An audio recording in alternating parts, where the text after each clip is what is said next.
Well, hi everybody. I want to say a massive thank you to Yvonne Divita for joining me today for my third, Awesome Women Spotlight. Wow. I'm delighted to have Yvonne with me. Yvonne and I met last year, just before the whole pandemic, was just starting. We met on what was basically a dating app for podcasters and would-be guests. And we got chatting once we worked out the time zones between us, because Yvonne is in the US, as you'll hear from her fabulous accent in a moment. And we just knew from that first conversation that we were going to have many more conversations. Yvonne kindly invited me on her show a couple of times, and then she I felt humbled when she asked me to read one of her books before publication as well and give her a testimonial for it. And yeah, I'm just delighted to be able to invite Yvonne to come back here. She is an active member of Awesome Women with Style, which is another great thing. So if you're watching live, we are using Restream, and so I can't see who is actually commenting in the chat section.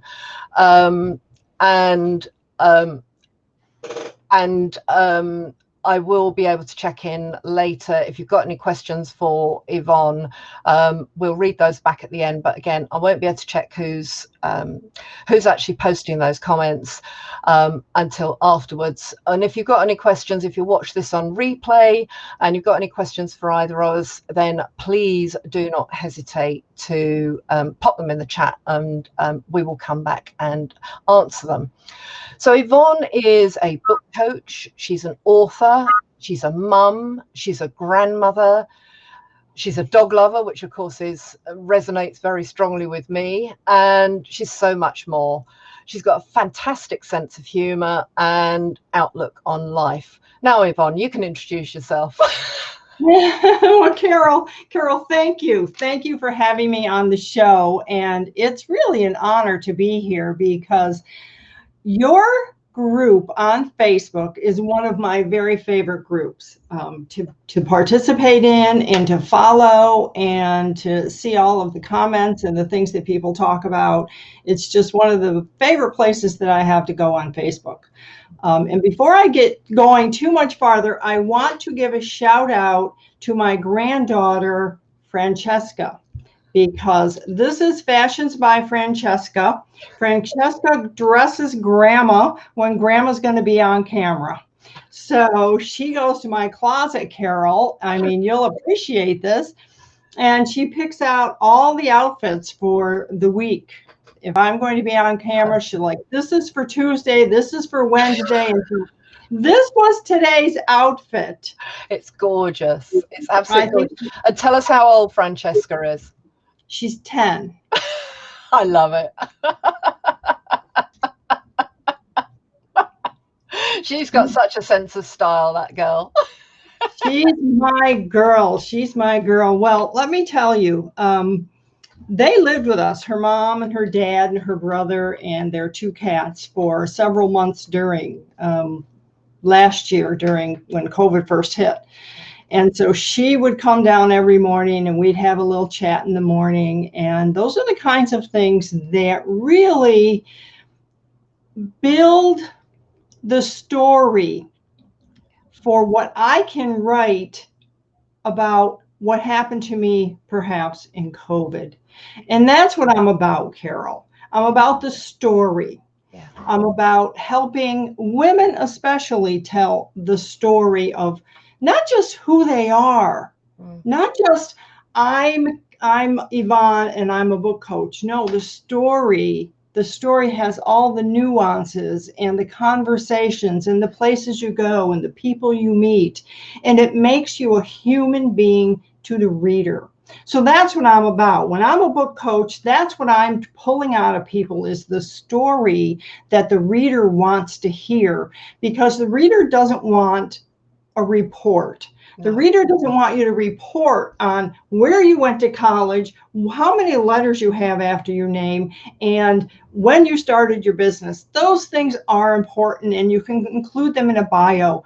But in your book should be full of the passion of who you are, why you're sharing the message that you're sharing, and exactly how you got to where you are today.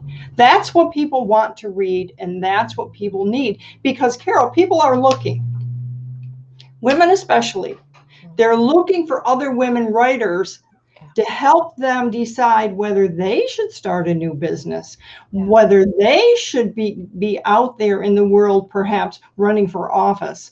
They're looking for advice from other women, and they want the story.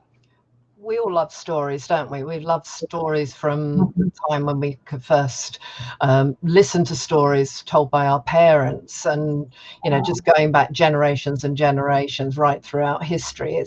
It's how we remember things, isn't it? Through storytelling. Yes, it's much easier than reading than just facts. The core emotion in human beings is to hear a story. Yeah. I mean, if you look back to the cavemen, they gathered around the fire and they told stories. Yeah. And let me tell you, when the medicine man or the shaman or whatever he was called was telling the story of the hunt that day, he was embellishing a little bit. You know why? Because he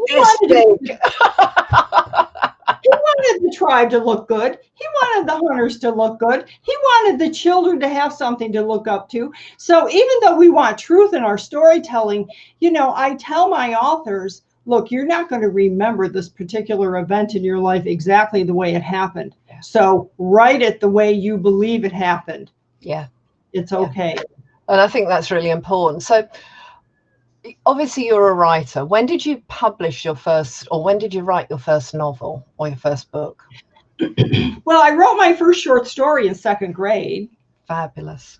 So that was when you were about 7 or 8, is that? Yes, I was about 7, and I was just much more interested in drawing pictures and writing stories and paying more attention to these little imaginary worlds that I was living in than I was in doing my work. And so the teacher had to call my mother in to talk to me, and I must have reluctantly accepted this. Okay, I guess I have to do these other things they want me to do, because then I went on and graduated second grade. But I wrote my first 300-page novel. It was a love story, but it was also a ghost story in 7th grade. Brilliant. And this was by hand with a pencil. And so obviously you've written a number of books. How many have you had published? Well, I have been in the publishing and writing and book coaching business for over 20 years. So I have 2 major books that I published, and I have several ebooks, and I co-authored a book with my husband, the How to Write a Book. And it's fabulous. Which is all about. Yeah. And so, but what led you into actually book coaching people? Well, here's the thing. When I wanted to write my first book, which was about marketing to women who shop online, Please tell us the title, Yvonne. Well, here, let me just show you. I'm going to sneak off here for 1 second, but I have it.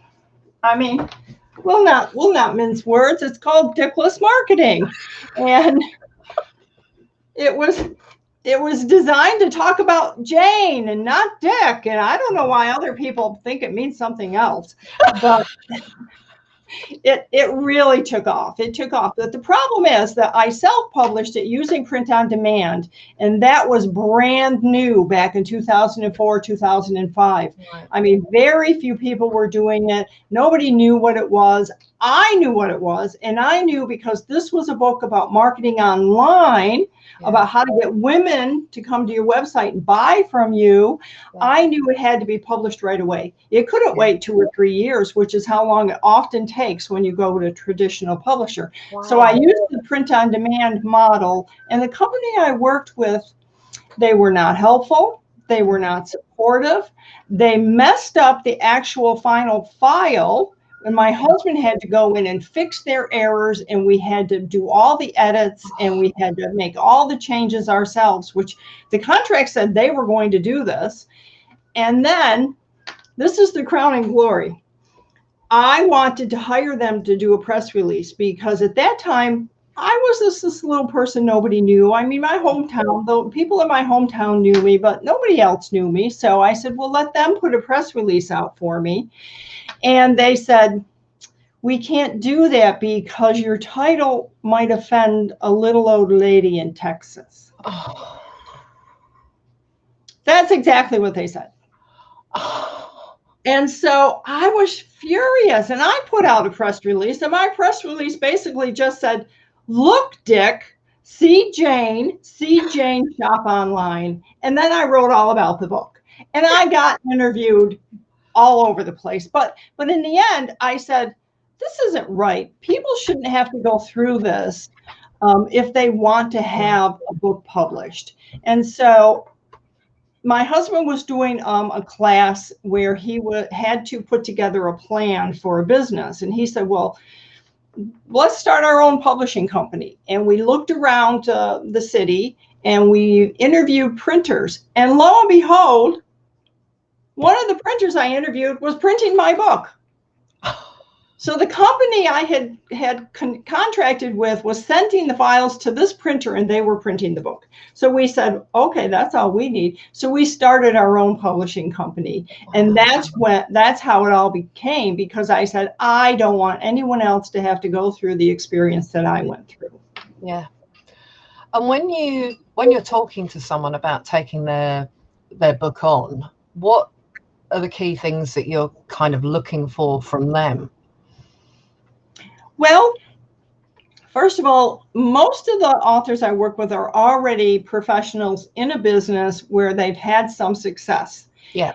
And one of the things they want to do is take it on the road. So that's what I say. So take it on the road means they want to get more speaking engagements. Yeah. They want to build their business into something a little bit more substantial. And a book is a perfect way to do that, because event planners, they're looking for authors. They know you have something that they can sell if you have a book.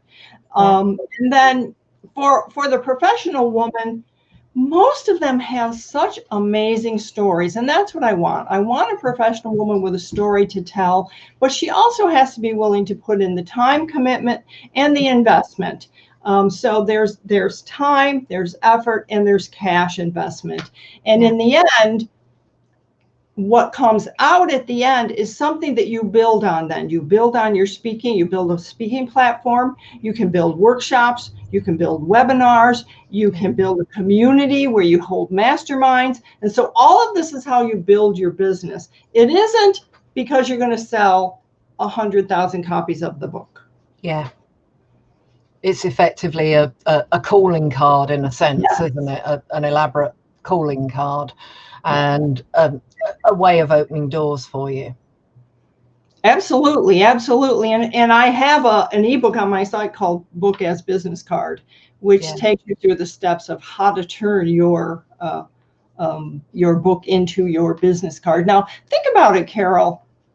If you're at an event and you meet an author and they have a book, maybe they brought copies of their book with them, and they give you a free copy of the book. Guess what? That free copy of the book is going to sit on your desk, and you're going to read it, and all the business cards you got, who knows what happens to them? They disappear in people's pockets and nobody ever sees them again. Yeah, absolutely. Yeah, I agree with you. And it's a great way. I mean, we're taught, aren't we, when we're in business, to build that know, like, trust factor, and to build your credibility. And of course, a book is a fantastic way of being able to do that, because you are showcasing what you are good at. So Yvonne, if I came to you because you know my passion is all about sustainability within the fashion industry. Yeah. And I came to you and said, I want to write about sustainability in the fashion industry. What would your advice to me be? Write it. Write what you know. Okay. So first of all, I do advise writers to try and write every day. Yeah. Even if it's just a paragraph. Yeah. The key thing is not to think that you're back in ninth grade and this is kind of a report that your English teacher is making you do. That's not what it is. So what you need to do is you need to create yourself a little outline, at least get your subject, your topics in line. You know what the topic is, you know what you know and how you can share it. So start writing about each individual thing and don't think about anything else to begin with. Because what I do with my authors, and this is like happening more and more often, is they'll come to me with content they've already got. Right. And they'll say, can we turn this into a book? Yeah. So we'll look at that content together. And let's say you have 50 pieces of content. And of course, we don't want 50 chapters in a book because nobody's going to read a 400-page book. Let me promise you, the book should be 200 pages or less. Yeah. And so we're going to look at that. We're going to pull out the pieces of content that can make the book. And then I'm going to work with you to turn all of that content into chapters, because there will be more writing, folks. If you've already written stuff, I promise you, I will make you write more, because what happens, Carol, is most of the things people bring to me are reports. Yeah. And this is what I know. This is how I'm going to tell you how this happened, et cetera, et cetera, et cetera. And I'll be like, but how did you feel when that happened? What were you experiencing? Who was there with you? Was it a rainy day outside? Did that influence how you felt that day? What happened after it was over? And people will be like, oh yeah, I remember. And then we build the story. So, write. Begin writing. It's fluid. We move chapters around. We even change titles.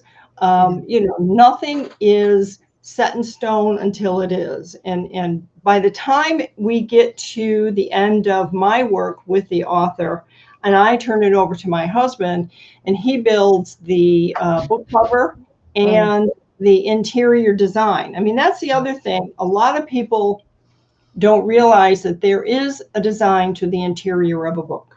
Yeah. There are a lot of elements that go into how the book is going to look inside, and the author gets to pick the font. The author gets to pick whether there's 2 spaces between paragraphs, or if we're starting a whole new chapter there. The author gets all the insight and all the support, and we work with the author on that.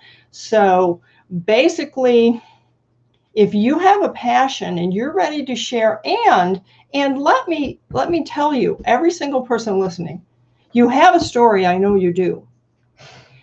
Don't come to me and say, but nobody wants to hear my story. Because that's not true. I'm telling you right now. Let me put this example out there. If you're interested in inspirational books, uplifting books, you just buy one? No. You don't just buy one. You buy a dozen.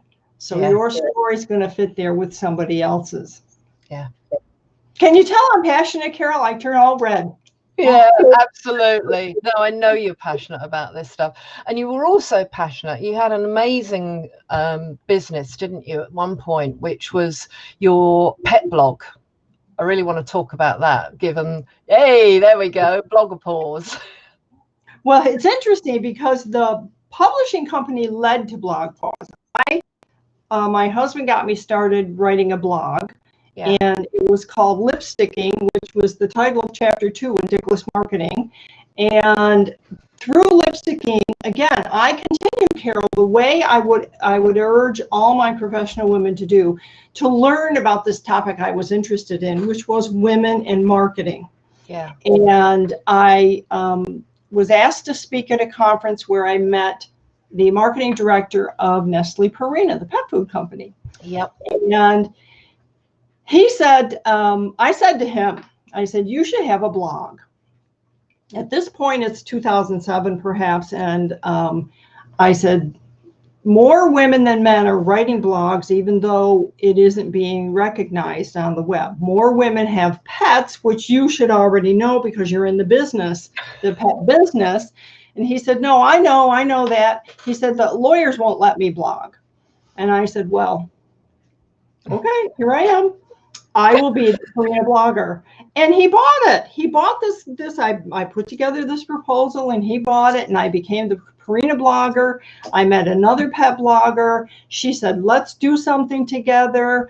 My daughter and my husband, who are also part of the companies that I run, they said, yeah, let's do it. And we created Blog Pause. And Blog Pause was the first and only successful pet blogger influencer community. And so we had yearly national conferences where people from all over the world, we had Australia, New Zealand, UK, come to our conferences. And by the way, they were pet friendly. So everybody I should hope so. Well, not all hotels are pet friendly. So it took a lot of work trying to find hotels, and we made the mistake early on of going to Denver, and we got in trouble because Denver had a pit bull ban, and all the pit bull people came and picketed us and said, how dare you give Denver your money when they have a pit bull ban. And so what we did is we organized all of these people who were protesting to write postcards, and we sat down and sent hundreds of postcards to City Hall and the mayor and said, you got to overturn this pit bull ban.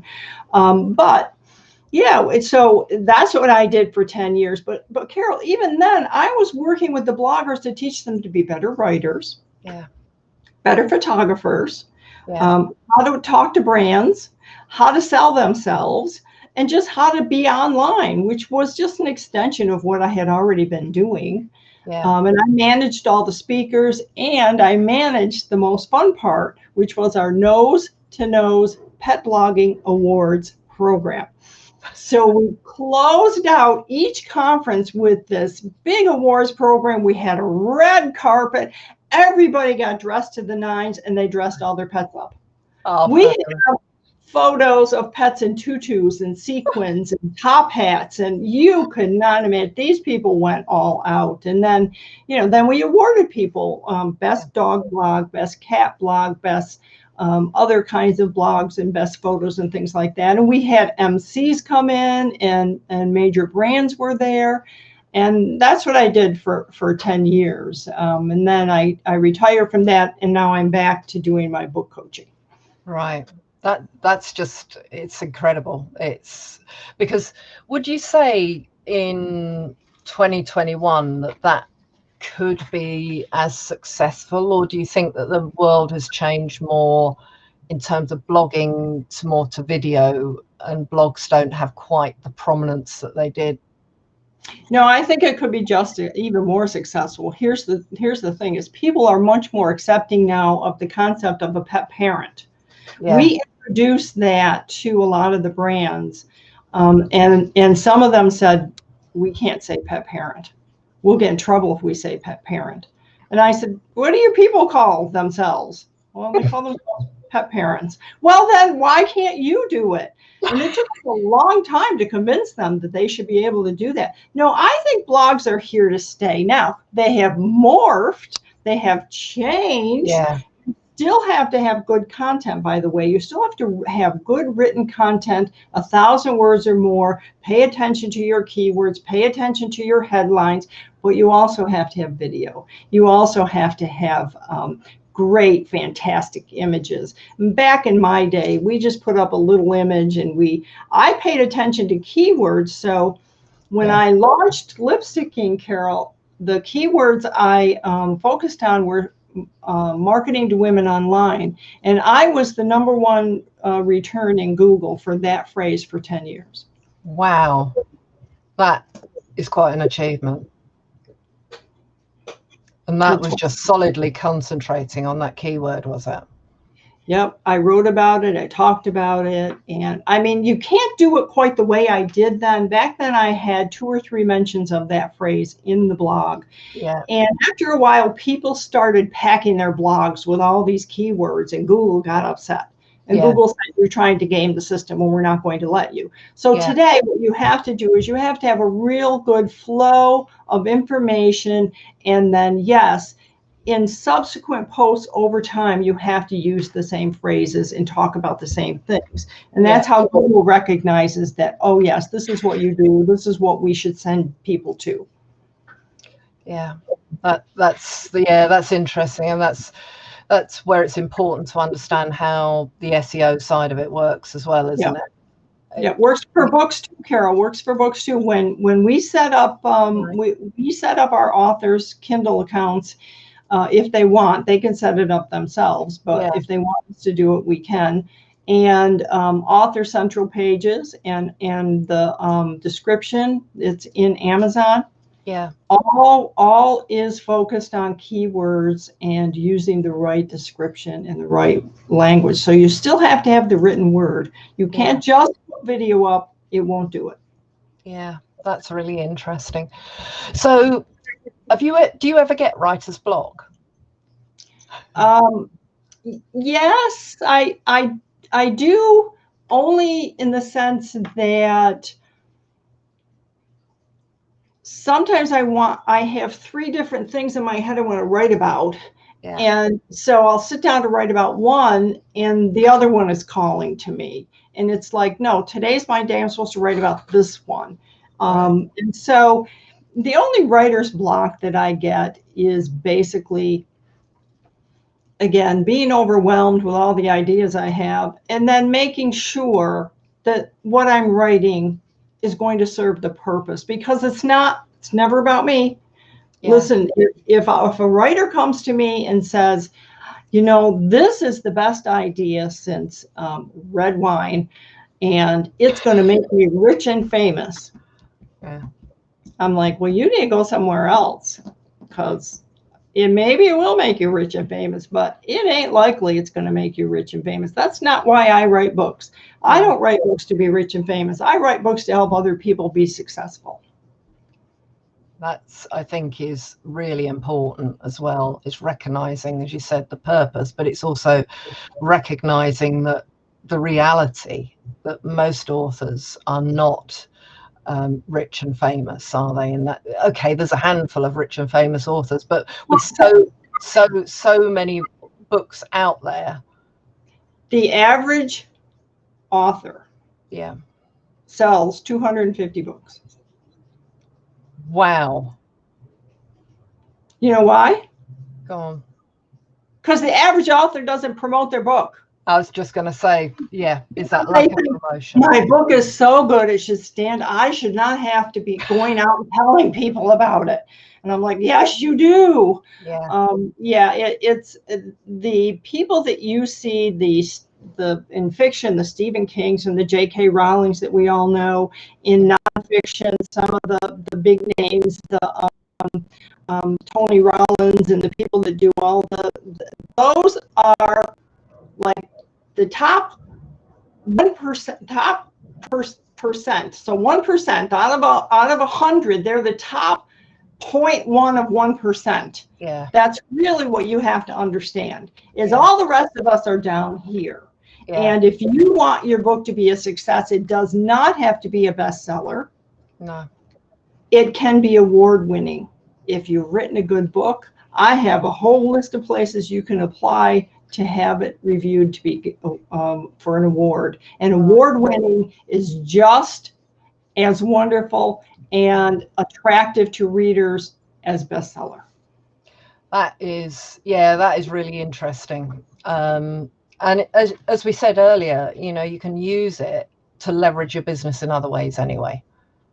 Well, and this is it. I mean, the main reason, again, that I work with people is because they want to become public speakers. They feel that they have a strong enough story that it will not only support the business, but they want to take it on the road. And that's what I say. Are you ready to take your story on the road? And that doesn't just mean in-person events. No. Today, that means things like I'm doing with you, podcasts and interviews and all. I mean, these things are not going away. When COVID ends and we all get out again, I mean, we're starting to get out now. When we all go back out and say, oh, that's what it looks like out there. And we all live happily ever after. Yeah, okay. None of this is going to go away. No. This is where I'm going. None of this is going to stop. People are not going to stop doing podcasts. They're still going to be looking for authors to be on their podcast. They're still going to be running online summits where they need speakers. They're still going to be doing all of these things that we've been doing for the last year and a half during COVID. So there will be extra added benefit for the in-person events, but the other stuff isn't going away. Finally, I've got one last question for you. What do you love to read? Oh, wow. I read a lot of fiction and I read a lot of series.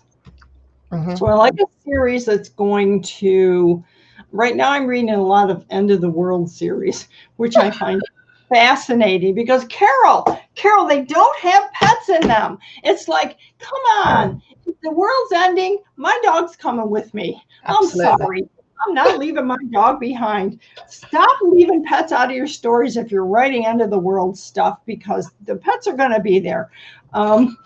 And when it comes to nonfiction, I do read books about writing because I'm still studying. I'm still learning. I need to learn the updates on Amazon. I need to learn how Google is going to treat me because you get into Google Books. Google Books is huge, by the way. Right. And then I'm reading about how to be a better person.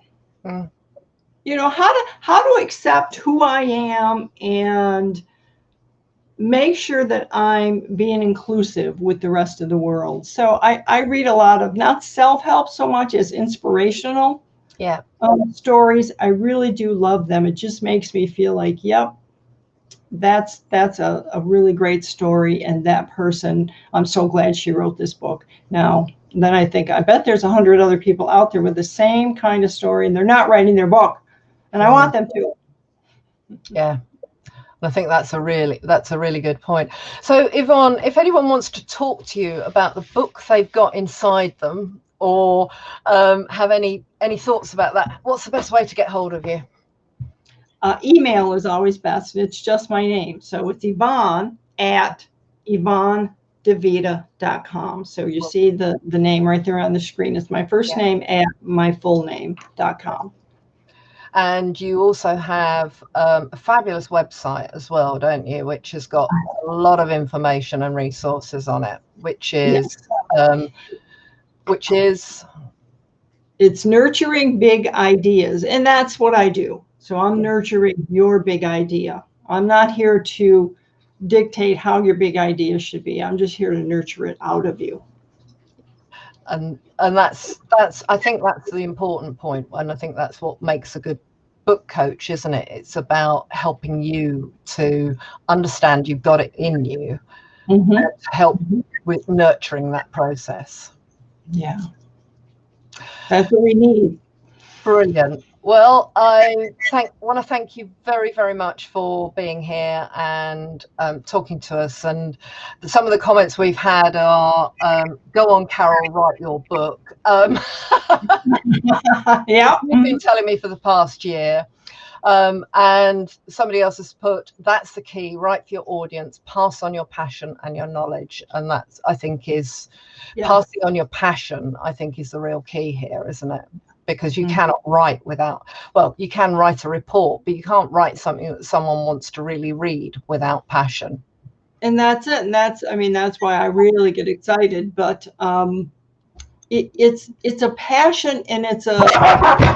Oh, I'm sorry. I've got two dogs sitting under my desk, and one of them wants to get a bit close to me. I hear you. You know, it's to bring your passion, but also don't bring your expectations that this is designed, again, to help the people reading it. Yeah. And I caution, and I tell my authors all the time, this is like, they'll have a story in their book and I'll be like, but I didn't understand this story. So here, let's flesh it out a little bit, because I'm the reader now. I'm not you. So you want the reader to feel what you felt, and then I'll ask them a series of questions, and we'll go through an exercise to get them to actually get it so the reader is part of the story. You have to get the reader into the book. The reader has to be engaged. Yes. Well, otherwise I won't finish it, will I? That's right. Oh, thank you, Yvonne. It has been amazing having you on, and I really appreciate it. And if anyone is watching this on replay, then and you've got any questions at all for Yvonne, I will put the links to Yvonne's website onto the comments, and her email address as well. But if anyone wants to catch us on replay and ask us any questions, then please pop the comments in the chat. And we look forward to seeing you for the next Awesome Women's Spotlight in a few weeks' time. Take care, everyone, and have a great weekend. Bye for now.